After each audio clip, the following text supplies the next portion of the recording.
잊지 아니했다 하겠으며 빚음을 받은 물건이 어찌 자기를 빚은 이에게 대하여 이르기를 그가 총명이 없다 하겠느냐.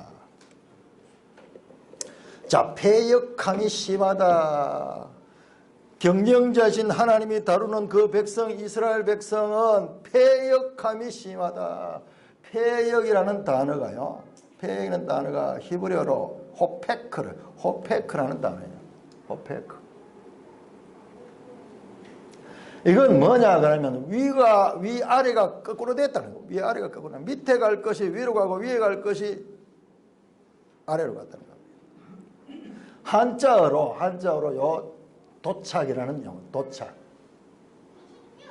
요게 호페크의 정확한 번역이에요. 도착하다. 이것은 무슨 뜻이냐?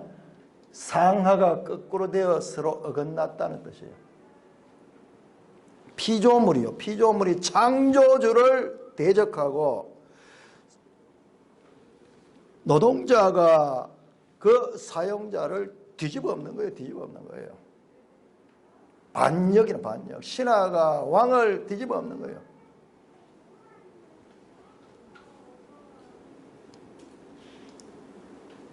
상하 거꾸로 돼요.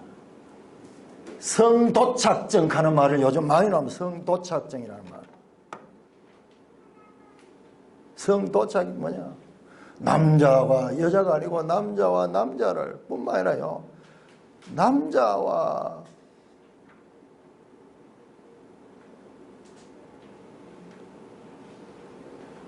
짐승과요,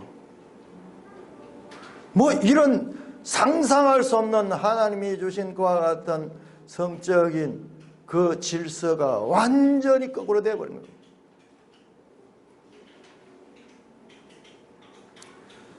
이것이 바로 패역한 것이 패역함. 킹 제임스 영어 성경에는 Surely you are turning of things upside down.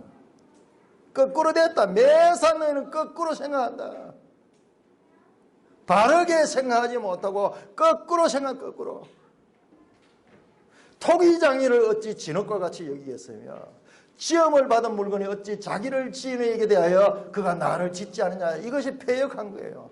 주인을 알아보지 못하는 거예요.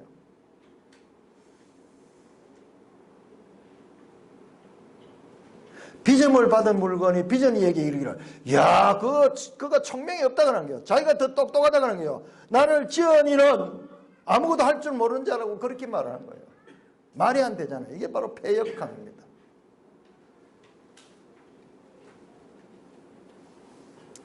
자, 이와 똑같은 내용이 10장 15절에도 나옵니다. 10장 15절에 이렇게 말합니다. 도끼가 어찌 찍는 자에게 스스로 자랑하겠으며 톱이 어찌 켜는 자에게 스스로 큰 채 하겠느냐. 이는 막대기가 자기를 드는 자를 움직이려 하며 몽둥이가 나무 아닌 사람을 들려 함 같다. 몽둥이가 사람을 드는 것 같다. 이게 패역함. 완전히 거꾸로 되는 거.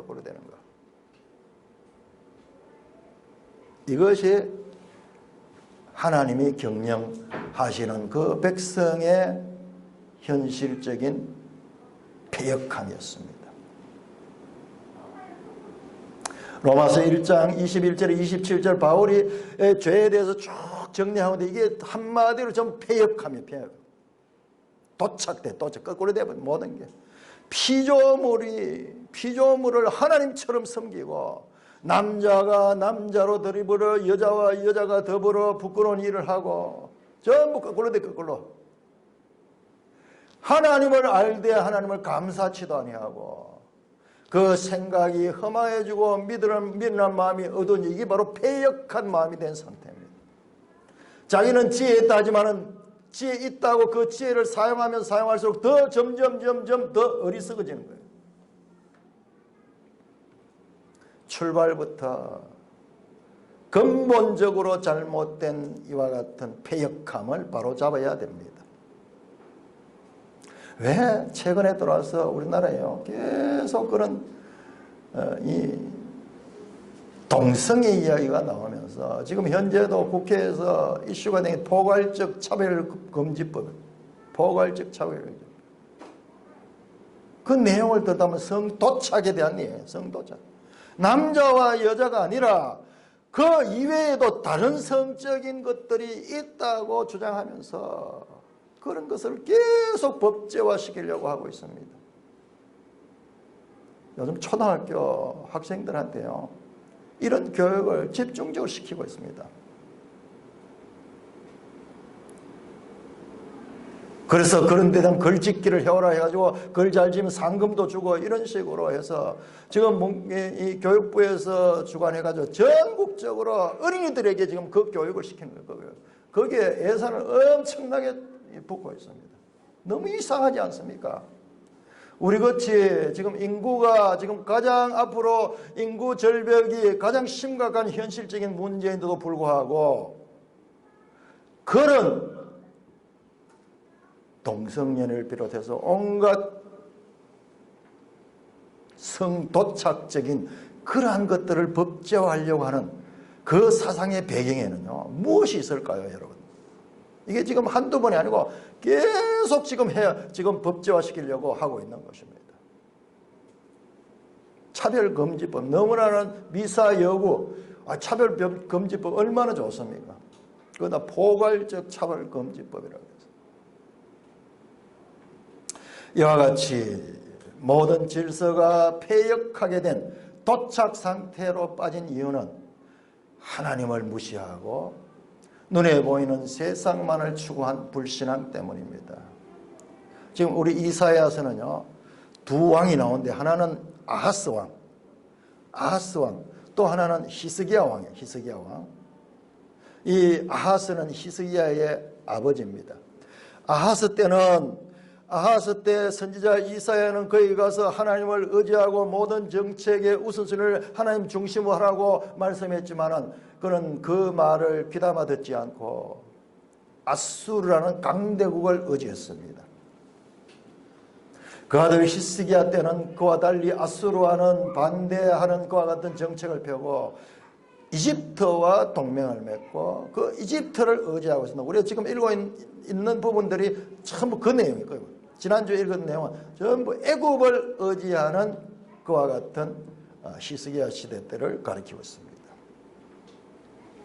자, 32장 5절 우리 한번 보겠습니다. 32장 5절. 32장 5절 보시면 어리석은 자를 다시는 존귀하다 부르지 않겠다. 우둔한 자를 다시는 존귀한 자다. 자, 어리석은 자가 무엇을 가리키고 있다? 성경은요, 어리석은 자에 대해서 명확한 기준이 있습니다. 무엇을 어리석은 자라 하느냐? 그냥 좀 지능이 떨어지고 그냥 좀 판단력이 떨어진 자를 어리석은 자라 하지 않습니다. 성경에는 어리석음에 대한 분명한 기준이 있습니다. 자, 시편 14편 찾아보시고 시편 14편 다 찾아보십시다.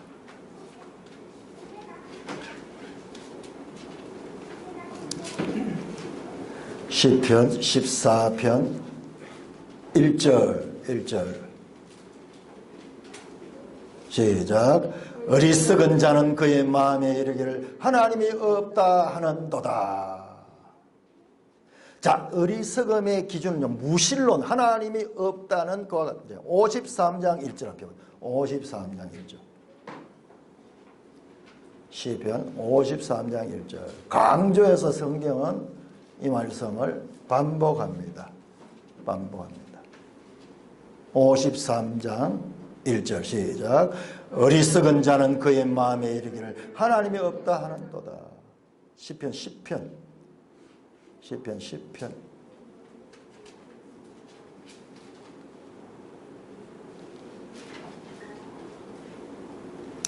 시편 10편 4절 시작.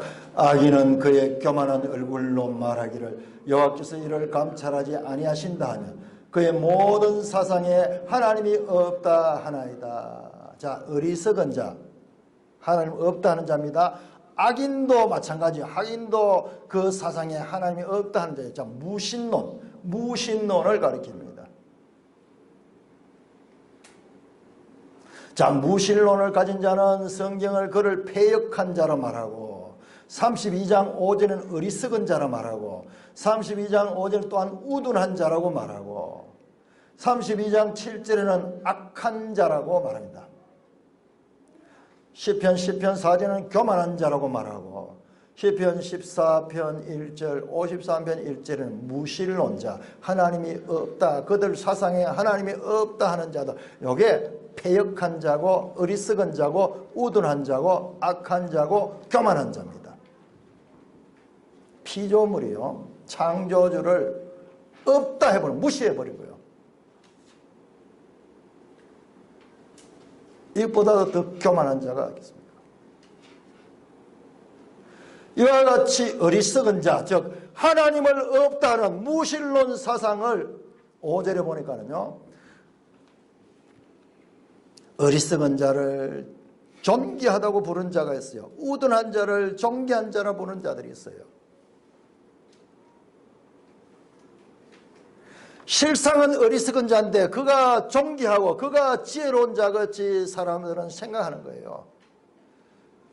악을 선하다 하고 선을 악하다 하고 흑암으로 광명을 삼으며 또한 광명으로 흑암을 삼고 선 것을 단 것으로 삼으며 단 것을 선 것으로 삼는 자들, 바로 이 어리석은 자, 어리석은 자.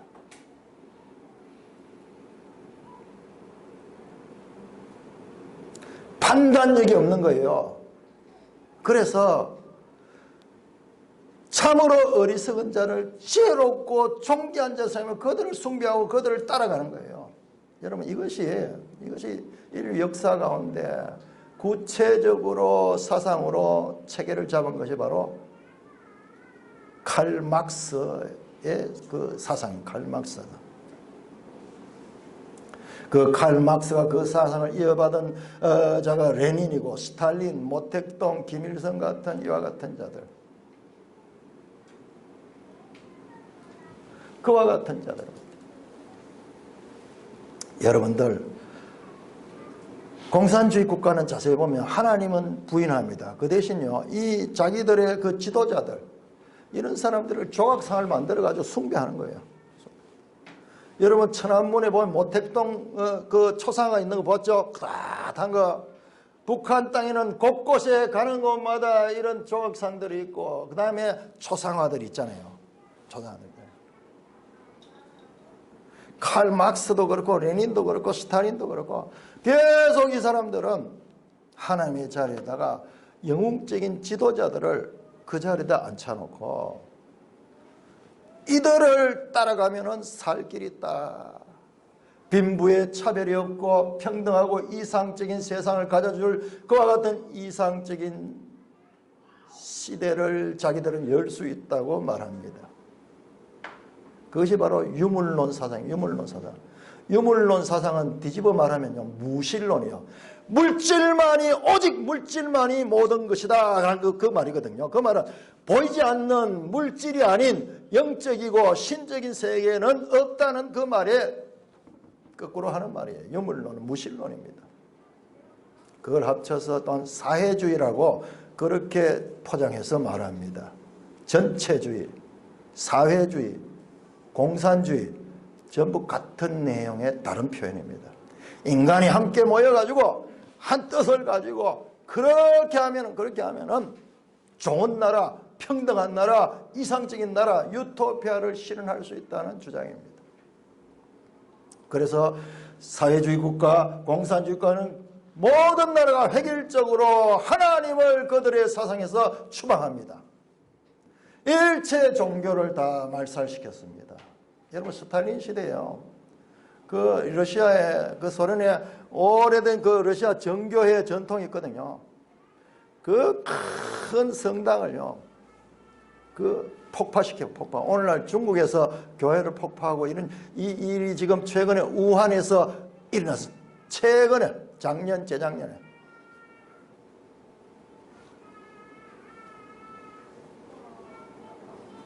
신을 배제한 인간의 제국을 세우자 한 사상이 바로 공산주의 사상입니다. 듣기에 너무 그럴듯합니다.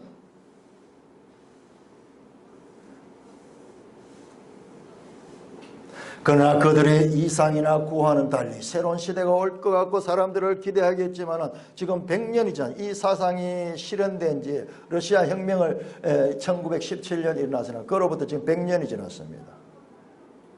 그런데 그 공산주의 사상을 자기들의 체제로 가졌던 나라들은 다 가장 못 사는 나라, 평등해. 어떻게 평등해? 못 사는데 다 평등합니다. 똑같이 못 사는 데 있어서 평등하고, 그리고 가장 또한 불평등한 사회입니다. 공산당원과 일반 백성은요, 엄청난 차별이 있는 그와 같은 구호와는 달리 너무나 딴 세상을 만들었습니다. 뿐만 아니라 개인의 인권은 완전히 무시하는 그와 같은 나라가 되었습니다.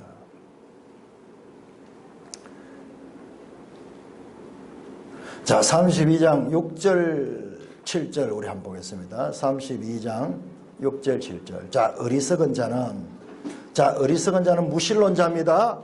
무신론자는 어떤 짓을 하는가 보세요. 6절 7절 같이 읽습니다. 시작.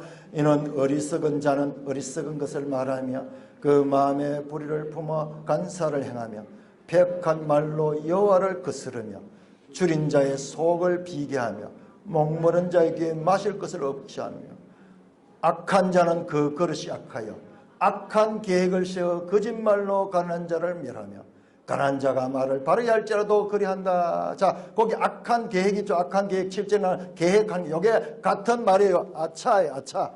경영이다. 악한 경영을 하는 거예요. 자기들은 가장 지혜로운 경영을 한다고 하는데 이들이 하는 경영은 어떤 것이냐?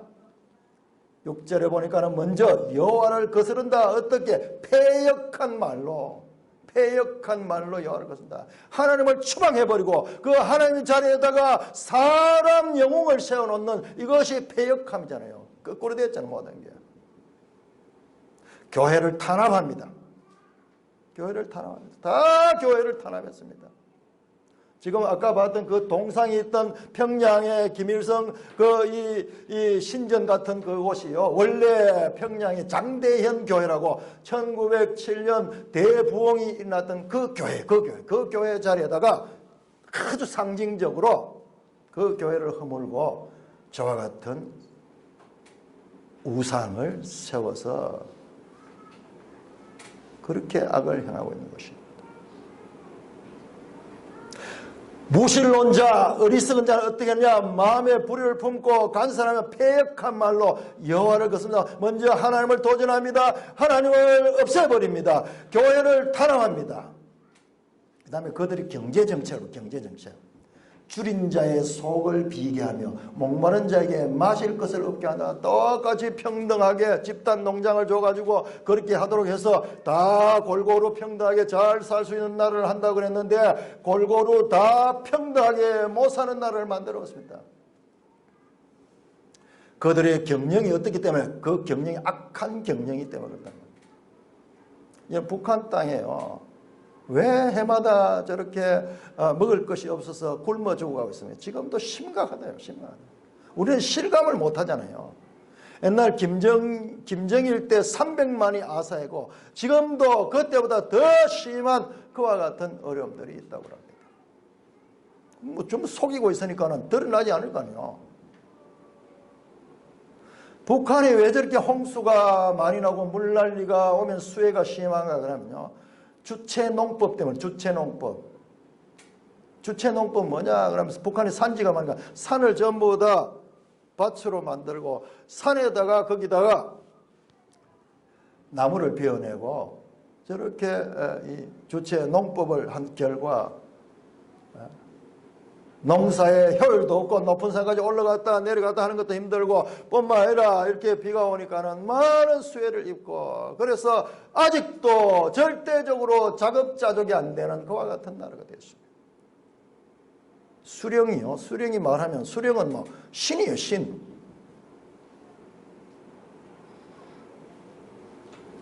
칠절 보십시오. 그들은 어떻게 하면 거짓말로 거짓말로 가난한 자를 멸하며 가난한 자가 바르게 말해도 그리한다. 선전, 선동, 거짓. 최근에 청와대 대변인 있던 여자가 나와서 국회의원이 됐는데 그가 이야기하는 가운데요. 참 이 정부의 실상을 알리는 그와 같은 내용이 나왔어요. 문재인 대통령은 자가 이 홍보를 잘하면 모든 것이 된다 그러면서 홍보를 강조한다. 그렇게 이야기를 하면서 자기는 자랑스럽게 이야기하는데 이게 이 정부의 실상이야. 쇼에 보여주는 거. 거짓으로. 거짓말로 가난한 자를 멸하며 가난한 자가 말을 바르게 할지라도 그래한다.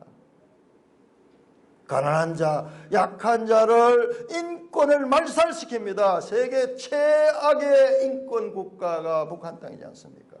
그런데 우리 인권 변호사 출신인 우리 대통령은요, 거기에 대해서 전혀 한마디도 말하지 않습니다. 우리 정부 들어와서 여러 가지 경제 정책을 쓰는데 하면 그마다 다 실패합니다. 차라리 가만히 있으면 될 텐데 했다고 손대는 것마다 다 실패하고 지금 여러분들 방송에 지금 안 나와서 그러지 태양광이 얼마나 이번에 많이 무너졌는지 모릅니다. 산사태가 왜 유별나게 많이 났는가.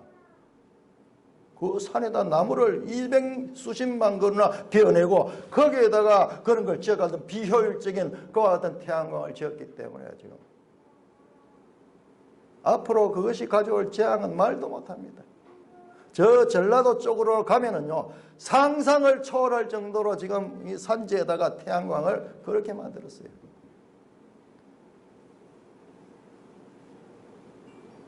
처음에 뭐 소득주도 성장이니 뭐니 하면서 부동산 정책도 하면 할수록 점점 더 지금 문제만 일으켜내고 있습니다.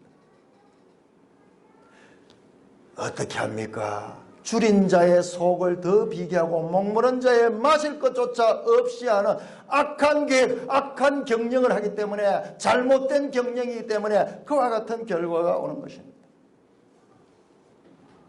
우리나라 이 정부는 사람이 먼저다라는 구호를 내세웁니다. 이 말은요, 좋은 말이죠. 듣기 좋죠. 사람이 먼저다.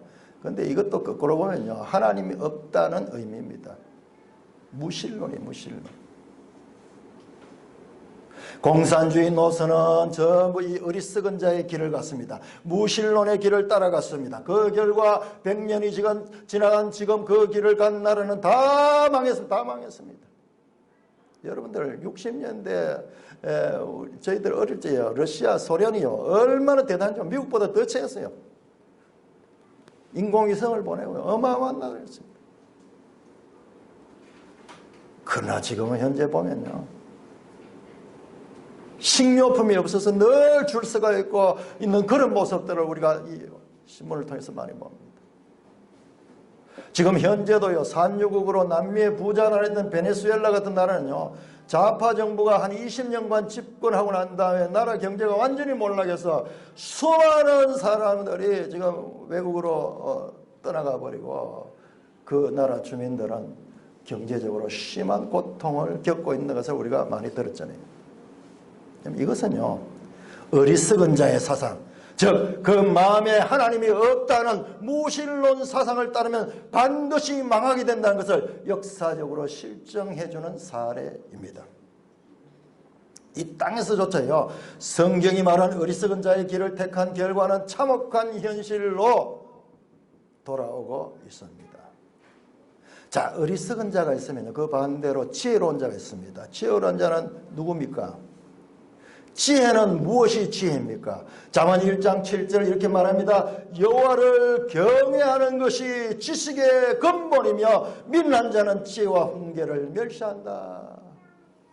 미련한 자, 어리석은 자는 하나님을 없다 하고 지혜로운 자는 여호와를 경외하는 것으로부터 시작합니다. 여러분, 잠언에는 전부 그 내용, 지혜로운 자와 어리석은 자에 관한 내용이 쫙 나옵니다. 그러니까 잠언은 우리의 삶의 현장에서 지혜로운 자의 삶에 대해서 가르쳐줍니다. 그래서 여러분들 잠언을 많이 읽어야 돼요. 우리 기독교는요, 저 하늘 이야기만 하는 거 아닙니다. 하늘과 땅은 서로 연결되어 있습니다. 그 뜻이 하늘에서 이룬 것 같이 땅에서도 이루어지리다. 이것이 주님이 가르치는 기도입니다. 유럽이 기독교 국가가 되었지만 하나님의 말씀을 따르지 않는 사람의 계명으로 세운 로마 가톨릭으로 변질되었습니다. 기독교가 거기에 전파되고 이랬지만 한 1000년 동안 중세 시대에 오고 로마 가톨릭교는 기독교의 모양을 하고 있지만 그 속이 들다 보면 완전 혼합 종교입니다. 이같이 교회가 타락한 시대에요, 종교개혁이 일어났습니다. 종교개혁은 뭐냐? 하나님 말씀으로 돌아온다. 하나님 말씀으로 돌아온다. 우리 한국교회도 이 개혁운동이 일어나야 될 때입니다. 자, 하나님 말씀을 따르는 이와 같은 경영정책을 가지고 세운 나라가 있는데 세계에서 유일한 나라가 바로 미국입니다. 미국. 여러분, 미국은 생긴 지가 얼마 안 되잖아요.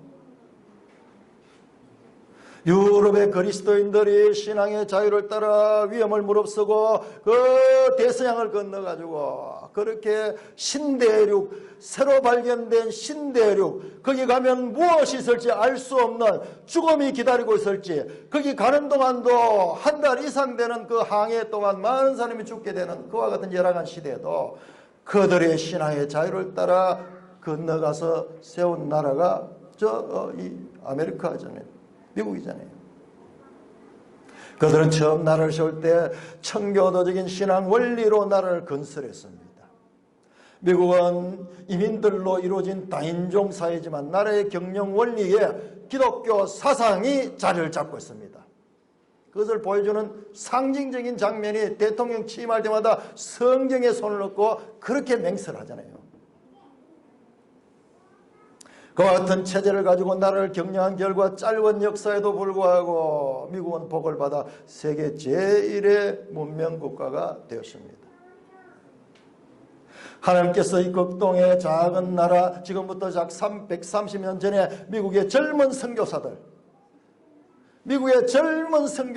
이 땅에 보내셔서 하나님이 세계 경영에 새로운 한 수를 두었습니다. 여러분, 제가 여러 번 이야기했죠. 여러분들 지금 유튜브는 잘 활용하면 어마어마한 그 유익한 도구들이에요. 김용삼 기자가 보는 한국 현대 역사, 근현대 역사에 대한 그 강의가 12개로 시리즈 나와 있는데 꼭 여러분들이 들으셔야 돼요. 우리나라가 어떤 나라였으며 어떻게 변했는가. 아마 그분은 믿지 않는 분인 것 같은데도요, 정말 객관적으로 그 우리 역사를 잘 설명했습니다. 기독교가 처음 들어오는 130년 전에 우리나라는 자원도 없고 백성은 무지하고 백성이 90% 이상이 문맹이요. 글을 읽을 줄 모릅니다. 습관은 나태하고 술, 담배, 축첩, 그리고 양반과 상농의 계급 차이가 엄연하게 있어. 그리고 기술을 천시하면서 기술자를 쟁이 그러면서 천시하고 그냥 글이나 읽고 그렇게 하면은 양반이라고 하고 그게 좋은 지식이고 기술 같은 것은 천시하는 그와 같은 시대였어요. 일본은 그 당시에 이미 기술을 중시하면서 우리나라의 그 도자기 공들을 데려가지고 거기에서 그 기술을 마음껏 발휘할 수 있도록 장려했는 거예요. 그래서 이 나라는 누가 봐도 도무지 발전 가능성이 없는 조상 대대로부터 이어져오는 그와 같은 절망적이고 부정적이고 그리고 태폐적인 문화가 지배하고 있던, 그리고요 그 왕족들도 미신 숭배가 얼마나 많은지 늘 무당투닥거리라고 그랬다는 거예요. 자, 이 나라를 하나님 쓰기 위해서 어떻게 사용했습니까? 오늘 우리 성경에 보면 하나님의 경영 원리는 하나님께서 그 백성을 깨우기 위해서는 그 백성을 치십니다. 오늘 우리가 성찬할 때 읽었던 그 씨 뿌리는 비유, 그리고 타작하는 그 내용도 보면 전부 다 땅을 파내는, 땅을 묵은 땅을 기경하는 그와 같은 아픔을 나타내고요. 타작도 때리는 거죠. 때릴 타자예요. 그렇게 해서 알곡을 얻기 위해서는 막대기나 또는 도리깨를 통해서 그 곡물을 때려서 그 껍질을 깨트려 가지고 그 알곡을 구합니다. 하나님께서 이 대한민국을 새로 세우기 전에 먼저 많은 하나님께서 어려움을 주셨습니다. 일제 식민지 시대 36년 동안 이제 교회가 겨우 들어와서 사람으로 치면 걸음마 할 때 바로 그 일본이 식민지로 이 나라를 지배했습니다. 해방되자마자 6.25 사변이 나서 남북전쟁으로 온 땅이 폐허가 되었습니다. 하나님께서 이 땅에 하나님께서 굳은 마음과 그와 같이 무지함을 깨우치기 위하여 이 나라를 치셨습니다. 자, 하나님의 경영의 제1순위는요, 치시고 난 다음에 그들을 그와 같은 상황에서 깨우치게 하는 거예요. 자, 우리 한번 찾아보겠습니다. 28장. 자, 여러분들 이사야서를 읽으면서 쭉 일관되게 흐르고 있는 그 흐름들을 발견해야 됩니다. 쭉 읽다 보면 뭔가 잡아집니다. 28장 7절에서 13절.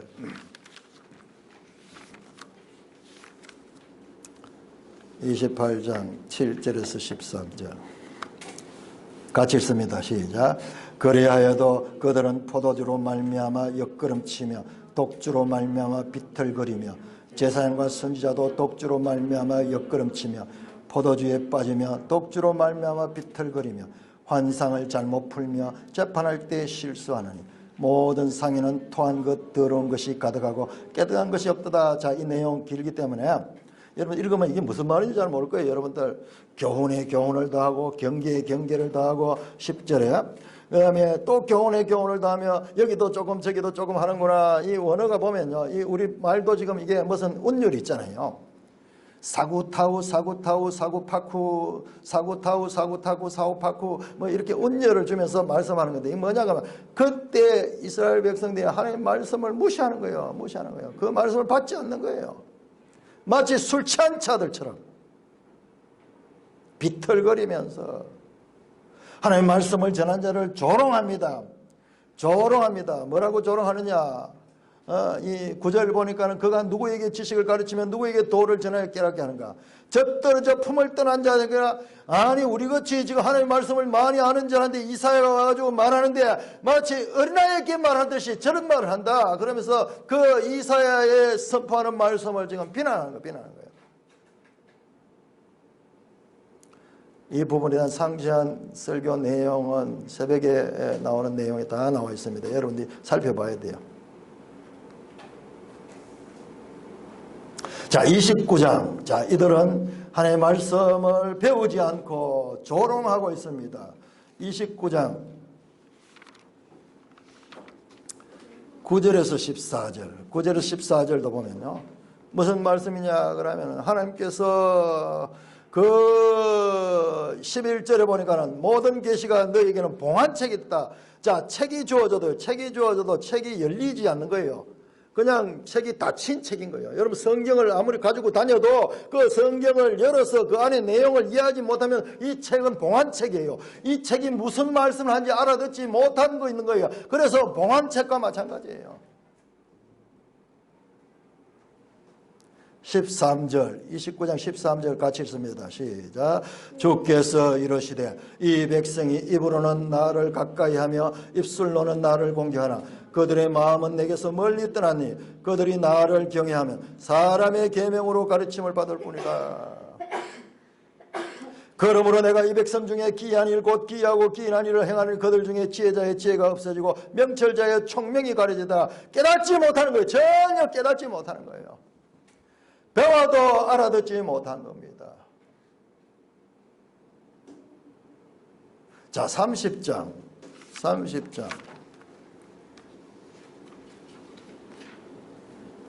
8절부터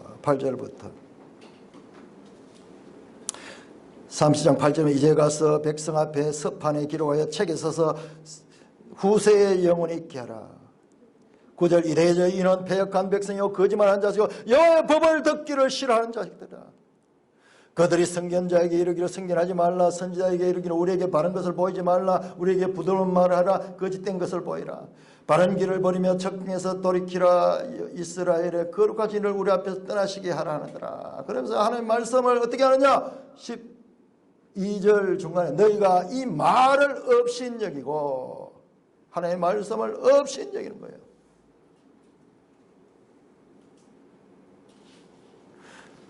31장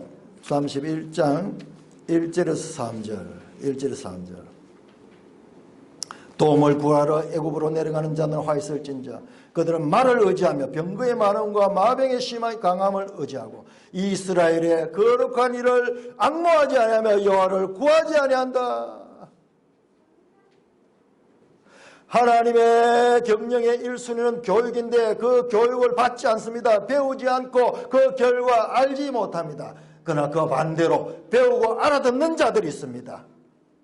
자, 29장 18절. 29장 18절.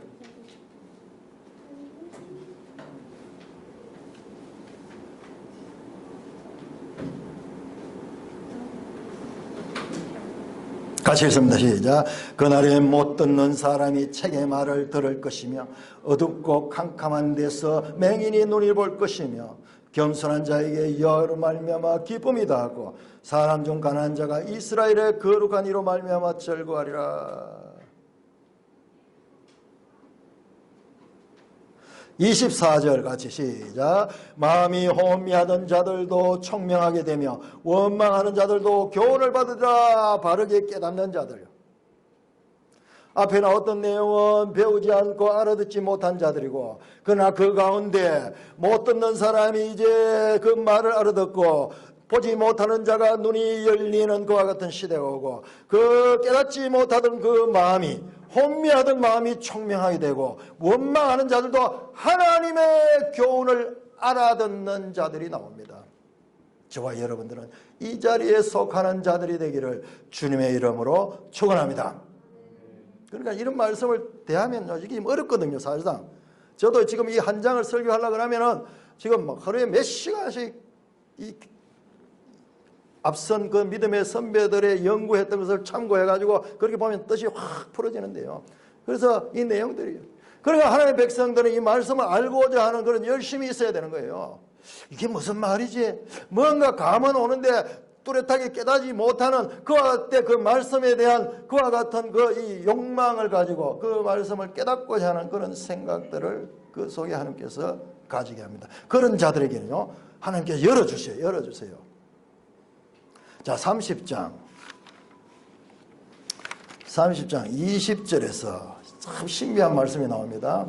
20절에서 22절. 같이 읽습니다. 20절 22절은 시작.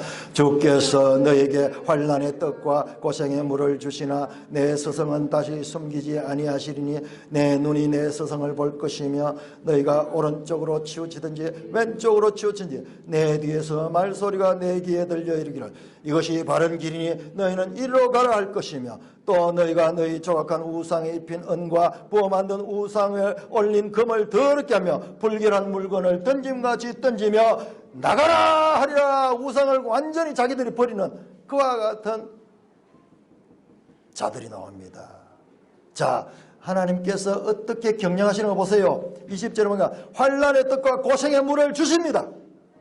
하나님의 백성에게 환난의 떡이 있고 고생의 물이 있습니다. 그렇지만 그것이 목적이 아니에요. 결과적으로는 그와 같은 걸 통해서 선생을 만나요. 선생. 갑자기 내 스승은 다시는 숨기지 않아요. 네 눈이 스승을 볼 것이다. 이 말씀은 참으로 신비로운 말씀입니다. 화면 한번 비춰주시기 바랍니다. 이 스승이라는 단어는요, 제가 지난번에도 여러분들에게 이 단어가 나올 적에 제가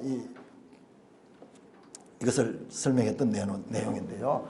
이 단어가 히브리어로 이 모렉 하는 말이에요. 모렉. 그런데 그 뜻이 뭐냐 하면 포모레 이른 비. 그 다음에 비를 가리켜 비. 의미가요. early rain, 이른 비. 그런데요, 여기에 선생이라는 뜻이에요. teacher라는 말. 전혀 맞지 않는 내용인데 이 두 개가 같은 의미를 가지고 있어요. 이 모래 속에는 선생이라는 의미가 들어있어요. 그래서 이 본문에서는 지금 보니까 문맥을 보니까 여기서는 선생이라는 의미가 맞다 해서 스승이라고 번역했는 거예요. 자, 여러분들 32장 32장 15절 15절 32장 15절 32장 15절을 같이 읽습니다. 시작.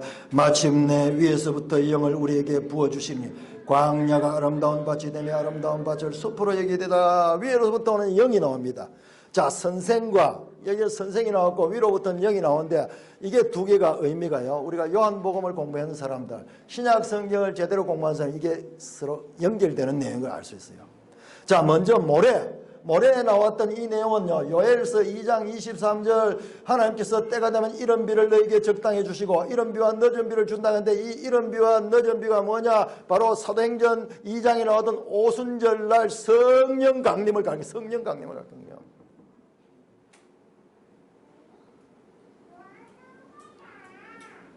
이런 비와 늦은 비, 그 이런 비가 스승이라고 번역인데 이것이 바로 뒤에 나오는 위로부터 영이 오는 것과 서로 연결되는 거예요.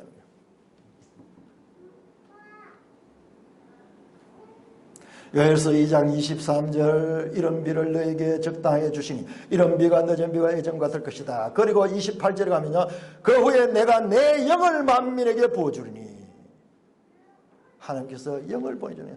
이 말씀들이 사도행전 2장의 오순절 성령 강림의 인용 구절로 사용되는 것입니다. 성령은 누구시냐? 성령은 진리의 영, 스승입니다. 스승. 우리를 가르치시는 분이에요. 가르치는. 성령이 스승 되셔서 진리를 가르치시니, 지금 이사야가 지금 앞날에 대한 예언을 하고 있는데 그 예언 가운데 신약시대에 예수 그리스도로 말미암아 이룩될 그와 같은 새로운 시대에 대한 그림자가 지금 여기에 비춰지고 있는 것입니다. 이렇게 두 종류 사람이 있습니다. 하나님께서 말씀을 가르쳐도 배우지 않고 그래서 어리석은 데 머물러 있는 자와 잘 배워서 그 마음이 새롭게 되고 그 마음이 지혜로서 깨닫게 되는 자를 볼 수 있습니다. 자, 26장 9절에서 10절 한번 보겠습니다. 두 종류가 나옵니다. 자, 26장 9절에서 10절 26장 9절에서 10절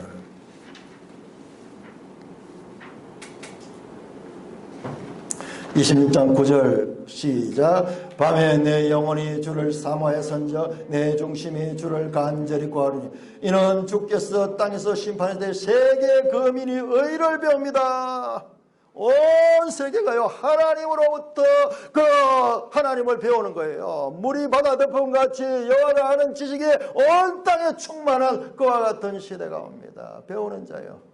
배우는 자, 세계 거민이 하나님의 말씀을 배웁니다. 이 말씀이 성취가 지금 저와 여러분들이에요. 이 시대에 봤을 때 저와 여러분은 태어나지도 않았고 또한 우리들은 이방에 속했지만 우리가 어찌하여 매주 모여서 또 날마다 하나님의 말씀을 배우는 그와 같은 말씀의 학생들이 되었습니까? 이 말씀이 지금 성취되고 있는 거예요. 10절 보십시오. 9절 10절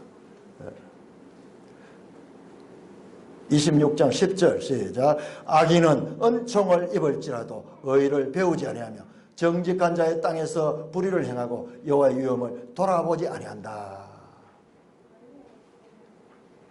악인, 어리석은 자입니다. 어리석은 자는 악인고 패역한 자고 교만한 자고 무신론자고 다 지금 뜻이 연결됩니다. 그 공통점이 뭐냐?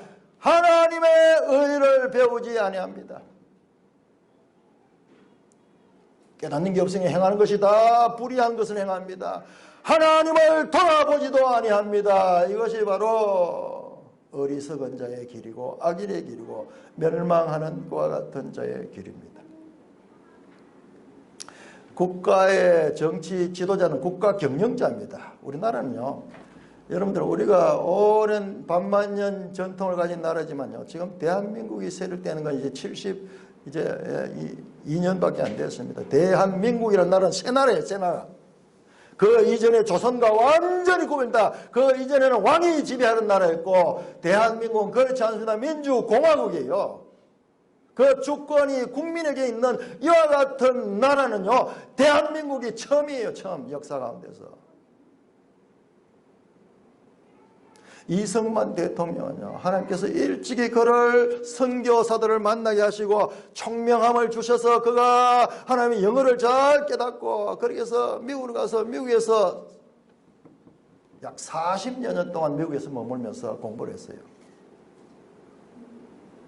그래서 미국의 정신에 대해서 철저하게 공부하고 경험했는 거예요. 그래서 이승만 대통령은 나라를 건국하면서 나라의 헌법의 정신을 기독교 입국론이라는 그와 같은 틀을 가지고 우리나라에 경영의 국가 경영의 기본 원리를 세운 겁니다. 이게 잘 안 알려졌어요. 저도 이제 알게 됐어요. 우리 현대 역사에도요, 먼저 이승만 대통령에 대해서 너무나 치우치고 그리고 그 업적을 가리려고 하는 그런 역사들이 반복됐습니다. 박정희 대통령이 발전할 수 있는 그 체제를 그대로 이어받았기 때문에 발전할 수 있는 겁니다. 자, 여러분 우리나라를 한번 보세요. 남북 한우 가지고요, 이 땅에 북한에는 저 유물론 사상, 어리석은 자의 길을 택했고, 그리고 이 우리 남한에는 우리 이 기독교 사상을 국가 경영 이념으로 택했는데, 알고 보니까는 성경을 통해서 해석해보면 그것이 바로 지혜로운 자의 길을 택한 거예요. 두 길 가운데 우리는 알지 못했어요. 그러나 하나님께서 역사하셔서 저 북쪽은 어리석은 자의 길을 향하여 갔고 이 남쪽은 지혜로운 자의 길을 택하였던 것입니다. 놀랍게도 출발 당시에는요, 경제력이 북한이 남한보다도 4배나 앞섰습니다. 수풍댐, 우리 초등학교 다닐 때 많이 배웠거든요. 거기엔 전력이 많이 생산되고 남한은 전력이 없어요. 그런데 40년이 지난 지금은요, 북한 땅은 세계에서 가장 못 사는 나라, 아직도 굶어 죽는 사람들이 수백만이나 되는 그와 같은 비참한 나라가 되었고, 남한은 우리 국민 스스로도 믿지 못하는 놀라운 경제 성장을 이루고, 우리가 지금 얼마나 잘 사는지를 우리가 잘 모르는 거예요. 외국에 갔다 오고 외국에 대해서 아는 사람들은 자꾸 이제 새롭게 이야기해요. 미국보다 더 잘 산대요. 왜 미국에 있는 사람들이 여기 와서 치료받으러 오고 여기 와서 이 치과 치료도 여기서 오고 그렇게 하는지. 우리 스스로도 지금 우리가 지금 얼마나 잘 사는지 모르는 그와 같은 나라 됐어. 먹을 것은 넘쳐나고 음식 쓰레기가 그렇게 넘쳐납니다. 여러분, 우리가 이 현상은 아무리 해석해도 해석할 수 없는 거예요. 북한은 지하자원도 많고, 그리고 북한 땅에는 일제시대 때 많은 그 시설들이 남아있었기 때문에 그 시설을 이용해가지고 그 산업을 많이 발전시켰어요. 남한 땅에는요, 그런 것도 별로 없었어요. 전력이, 모든 산업의 기본이 되는 전력이 있었는데 전력도 없었어요. 우리 어릴 적 기억나는데 전기불 처음 돌아가지고 늘 정전돼. 그런데 어떻게 해서 이와 같은 결과가 왔는가, 이건 설명할 수 없어요. 북한 땅이 저렇게 못 살게 되는 것도 도저히 이해할 수 없고, 이 남한 땅이 이렇게 잘 살게 된 것도 정말 수수께끼입니다. 그러니까 성경은 그 원인을 정확하게 말합니다. 북한은 어리석은 자의 길, 즉 하나님이 없다 하는 그 마음에 하나님이 없다는 사상을 따라서 그 나라가 그 길로 나갔으니까 그 결과가 저렇게 저주를 받은 것이고, 우리도 모르는 사이에 우리 남한 땅은 하나님의 뜻을 국가 경영 이념으로 채택했기 때문에 그렇게 그 결과가 이렇게 난 것이에요. 이승만 대통령은요, 성경적인 사상을 따라서 배워야 된다, 가르침을 중요시하고요, 초등학교, 지금 그때 당시 국민학교 의무교육으로 만들고요, 지금 보니까는 많은 젊은 똑똑한 사람들을 외국으로 유학을 보냈어요. 제가 저 삼덕교회 있을 때 그 김재진 장로라는 분이 있을 때, 우리 대구에서는 아주 경제학에서 유명한 분이에요. 그분 이야기하다 보면 늘 그 자기가 워싱턴에 유학 갔던 이야기를 하는데, 지금 생각해 보니까요, 그때 뽑혀가 갔는 거예요. 여러분 학생을 하나 보내가지고 유학을 시키면 돌아와서 그가 나라에서 일하려고 하면 10년 20년 걸립니다. 때로는 30년도 걸립니다. 그렇든지 말든지 무조건 공부를 시키는 거예요. 그래서 선진 문물을 배우고 그렇게 해서 학교에서 가르치고 이러면서 여기에서는 배움의 열심을 가지고 그렇게 하다 보니까 우리도 모르는 사이에 이와 같이 모든 면에서 발전하게 된 것입니다.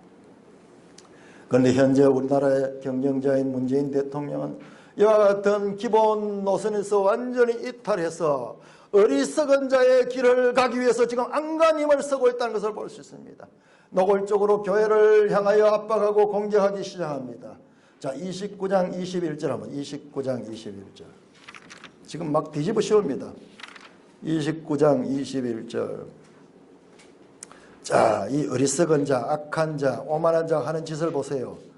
29장 21절 시작. 그들은 송사로 사람에게 죄를 씌우며 성문에서 판단한 자를 올무로 잡듯 하며 헛된 일로 의인을 억울하게 하느니라. 지금 막 법무부 장관은 자가 나와서 공갈 협박을 하지 않나? 대통령이 나와서 공갈 협박을 하지 않나? 모든 감염의 원인을 사랑제일교회로 지금 뉴스 했다가 하면 입만 열면 사랑제일. 아마 우리 신다현 형제님은 회사에서 참 지난 주간에 어려움이 많았을 거예요. 그 아무도 그 대변해 줄 수 있는 옆에 동지가 없기 때문에. 지금 세상 사람들 이 코로나의 지금 원인은 전부 이 교회가 원인자고 그 다음에 8.15 이 집회가 원인자라는 그런 분위기로 몰아가고 있잖아요. 여러분 저 윤석열 검찰총장 어떻게 합니까? 성문에서 판단한 자 그 총장을 올무로 잡듯 해가지고 꼼짝 못하게 만들어. 수족을 다 잘라버리고 전부 딴 사람으로 다 바꿔버리고 자기 말들 잘 듣는 충견 같은 사람들을 거기 세웠습니다. 자기들이 잘못된 죄를 지었던 그런 것들은 지금 수사가 되지 않고 있습니다. 박근혜 대통령 때가 되면 탄핵이 돼도 몇 분에 될 그런 사건들이 넘쳐납니다만은 그 지금 재판이 제대로 이루어지지 않습니다. 헛된 일로 의인을 억울하게 합니다. 딱 표적을 정해놓고 동시다발적으로 한 단계 해서 사람을 완전히 공경해 놓고 억울하게 덮어씌우고 있습니다. 이것은 왜 이런 일이 일어났는가? 이것은 우리 한국교회에 대한 하나님의 징계입니다. 자, 30장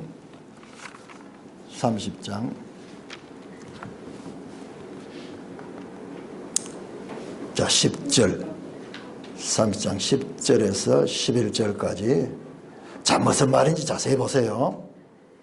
10절입니다. 그들이 선견자들의 이르기를 그들은 누구냐? 이스라엘 백성들입니다. 유다인들이 누구냐? 선견자, 선지자, 지도자들한테 말합니다.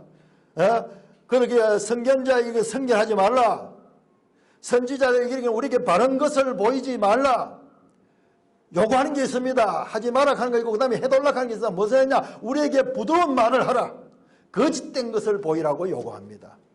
하나님의 말씀을 전하는 자들에게 하나님의 말씀을 바르게 전한 것을 듣기 싫어합니다. 그런 것은 하지 말라고 말합니다. 우리한테 부드러운 말, 듣기 좋은 말, 거짓된 말 그런 것을 해달라고 지금 요구하고 있습니다. 11절이면 너희들은 선지자들에게 말합니다. 바른 길을 버리며 첩경에서 돌이키라. 이스라엘 거룩한 신을 우리 앞에서 떠나시게 하라 한다. 하나님을 바르게 전하지 못하도록 요구합니다. 그 요구에 따라서 선지자들도 거기에 부합해서 부드러운 말, 거짓된 말을 하며 성경을 제대로 가르치지 않습니다. 성경을 제대로 가르치지 않습니다. 교회에서 부드러운 말만 하죠. 어떻게 하면 성공하는지, 어떻게 하면 번영하는지. 교회도 번영의 그와 같은 신에 사로잡혀가지고 어쩌든지 크게 하는 거. 크게 해서 그 결과 큰 건물도 짓고 사람도 많이 모인 결과 그 결과 어떻게 됐단 말이야. 부드러운 말만 하고 거짓된 것만 하면 바른 길을 버리고 바른 말씀을 하지 않고 바른 교회가 아니라 다른 교회가 지금 넘쳐나고 있습니다.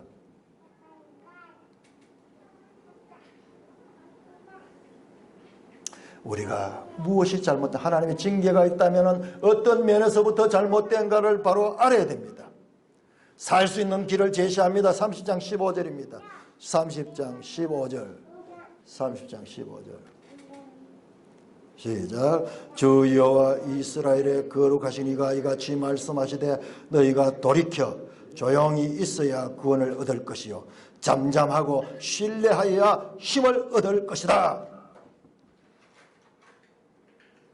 우리가요 지금 이 문제 가운데서 어디서부터 우리가 잘못된가 조용히 돌이켜 회개하고 조용히 있어야 하고 하나님을 의지하고 그 하나님께 그 뜻을 구할 적에 비로소 여기에서 우리가 해결을 받을 수가 있습니다. 지금 이 사인을 주고 있는 거예요.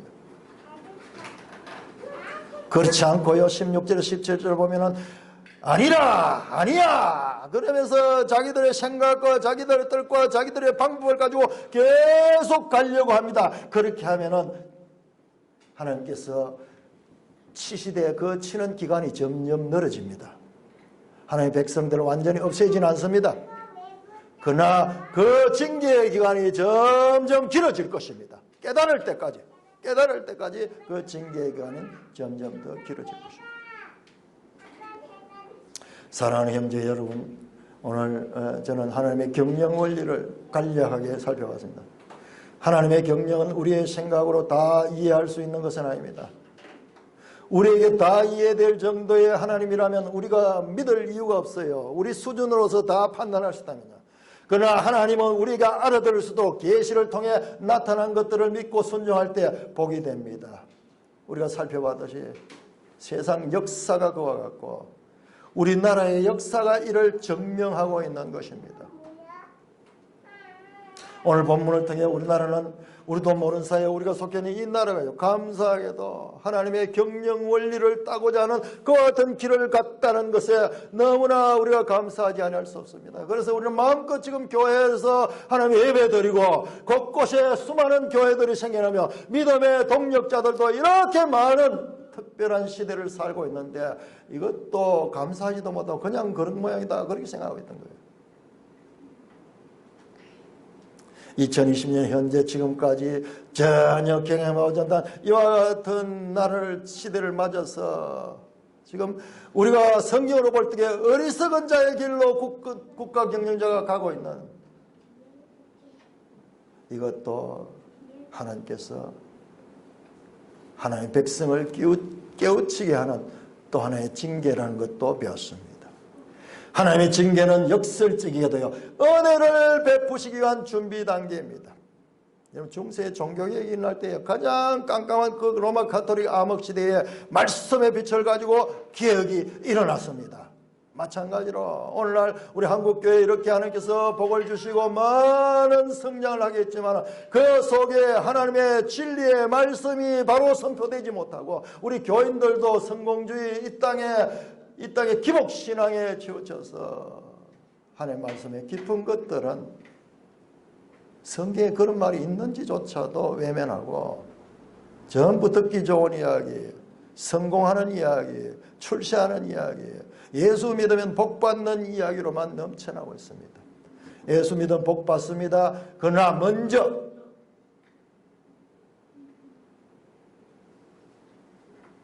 하나님과의 관계가 바르게 되어야 됩니다.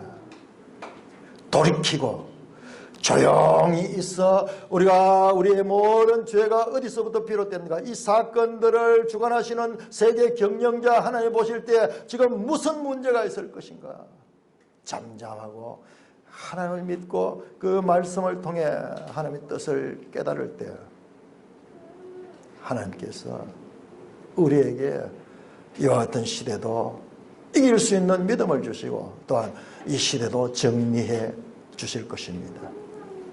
이사야서에 나타난 하나님의 경영 원리를 바르게 알고 이 같은 하나님의 경영 원리를 따라 우리에게 주어진 삶을 경영해 나가시는 산돌교회 지체 되시기를 주님의 이름으로 축원합니다. 하나님 아버지 은혜를 감사합니다. 참으로 저희가 무엇이간데 창조주 하나님께서 하늘에 속한 하나님의 경영 원리를 우리가 알아들을 수 있도록 이모저모로 가르쳐 주시고 비유로 가르쳐 주시고 역사적인 실정적인 사건들을 통해 가르쳐 주시며 또한 선지자의 말씀을 통해 가르쳐 주시며 이 말씀의 거울로서 우리 자신도 살펴볼 수 있게 하시며 다시 한번 하나님의 은혜를 깨우쳐 주시니 감사를 드립니다. 하나님의 말씀을 따라 살아가는 하나님의 백성들 가운데 하나님이시여 함께 하시고 그들의 삶 가운데 참으로 성경 속에 기록된 사건의 하나님이라 나의 하나님으로 내 사건을 가지고 하나님께 기도할 적에 그 문제 가운데 하나님 함께 하시고 하나님께서 인도하셔서 마침내 어리석은 자의 삶이 아니라 지혜로운 자의 삶을 경험하는 저희들 되게 하여 주시옵소서. 우리 주 예수 그리스도의 이름으로 감사하며 기도드리옵나이다. 아멘.